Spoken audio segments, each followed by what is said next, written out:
वफाकी काबीना का इजलास, इंतखाबी अखराजात के लिए मालियाती बिल लाने का फैसला। वज़ीर ममलिकत बराए खजाना ज़िमनी ग्रांट का बिल कौमी असम्बली में पेश करेंगी।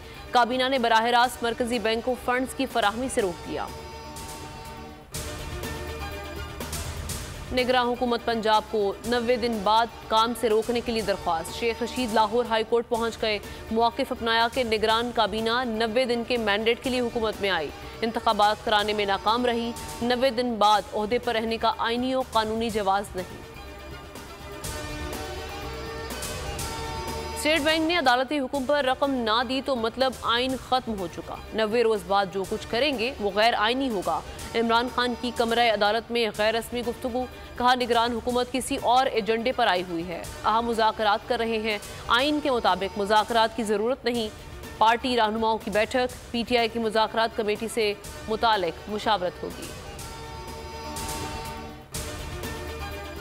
मुल्क बहुत बड़े मुआशी चैलेंज से गुजर रहा है। ज़र मुबादला ज़खायर की पोजीशन बहुत ज़्यादा दबाव वाली है। वज़ीर आज़म शहबाज शरीफ का कौमी असम्बली में रोना धोना, कहा IMF की शर्त पूरी कर दी है। सऊदी अरब ने मज़ीद $2 अरब दिए हैं।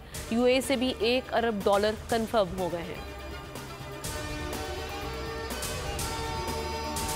आज़ाद कश्मीर कानून साज असम्बली का इजलास कल तक मुलतवी। नए वज़ीर आज़म का इंतखाब ना हो सका। इजलास 5 घंटे ताख़ीर से शुरू हुआ, लेकिन थोड़ी देर बाद मुलतवी कर दिया गया। इजलास कल सुबह 11 बजे होगा। भक्कर की अदालत में अली अमीन गंडापुर की जमानत मंजूर। 1 लाख के मचलके जमा कराने का हुक्म। PTI रहनुमा को दूसरे मुकदमे से डिस्चार्ज कर दिया गया। तीसरे केस में ATC में पेश किया जाएगा। बोल के ऊपर जो इस वक्त सूरत हाल हुकूमत ने बर्पा की हुई है, ख़ास तौर पर जो हमारे लोगों के जो अगवा हैं उनके हवाले से बड़ी तशवीश है। और पिछले 7-8 दिनों से हमारे जो मार्केटिंग के हेड हैं आकाश राम, उनको उनके घर में घुस के उठाया गया, पूरा पाकिस्तान जानता है। इंटरनेशनल मीडिया में भी ये बात हो रही है। और मैं यहाँ पर हम इसलिए आए हैं, चीफ जस्टिस साहब को हमने दरख्वास्त दी है कि इस मामले पर वो फौरी तौर पर नोटिस लें इसका।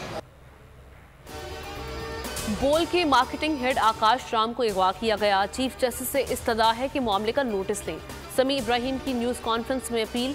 सदीक जान बोले कि सुप्रीम कोर्ट के खिलाफ मुहिम का हिस्सा ना बनना हमारा जुर्म है। तमाम सबूत पेश कर दिए, कोई इदारा टस से मस नहीं हो रहा। बोल को नुकसान पहुंचाने के लिए आकाश राम को अगवा किया गया। चीफ जस्टिस नोटिस नहीं लेंगे तो कौन लेगा?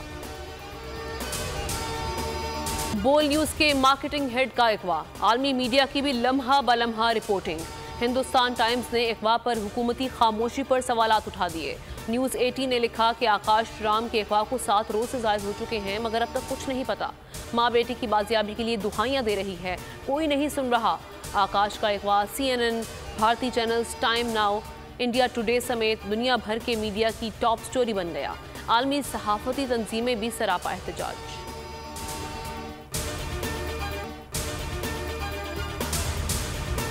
हवाए नफ्स की है हुक्मरानी, लुटेरा कर रहा है पासबानी। बोल न्यूज के मार्केटिंग हेड आकाश राम ताहाल लापता। तफ्तीशी इदारे जवाब देने से कासिर। अहले खाना परेशान, बेटे की जुदाई में माँ गम से निढाल। जो बच्चो हिंदू हुआ पर आए थे, जो को आन पाकिस्तानी, मुझे मेहरबानी करे पंहिंजो आकाश वापस कयो। हुकूमत से बेकसूर और मुहिब्बे वतन बेटे की बाजियाबी के लिए फरियाद। आकाश राम के अगवा के खिलाफ अहले खाना की जानिब से सुप्रीम कोर्ट में दरख्वास्त दायर। सुप्रीम कोर्ट के चीफ जस्टिस उमर अता बंदियाल से आकाश राम के अहले खाना की जल्द समाअत की इस्तदा। समी इब्राहिम और सिद्दीक जान का सुप्रीम कोर्ट के बाहर एहतजाजी कैंप का ऐलान कि सोमवार के दिन से हम सुप्रीम कोर्ट ऑफ पाकिस्तान के सामने कैंप लगाएं और हम सब सुप्रीम कोर्ट ऑफ पाकिस्तान के सामने बैठ जाएं और उस वक्त तक नहीं उठेंगे जब तक आकाश वापस नहीं आए। मुश्किल की इस घड़ी में आलमी मीडिया ने भी उठाई आवाज। CNN, आज तक, इंडिया टुडे, टाइम्स नाउ समेत आलमी मीडिया ने आकाश राम के अगवा के खिलाफ दिया बोल का साथ। उफ क्या जुल्म है, बोल इंसाफ का मुंतजिर। सब्सक्राइब करें और बेल दबाएं ताकि कोई खबर रह न जाए।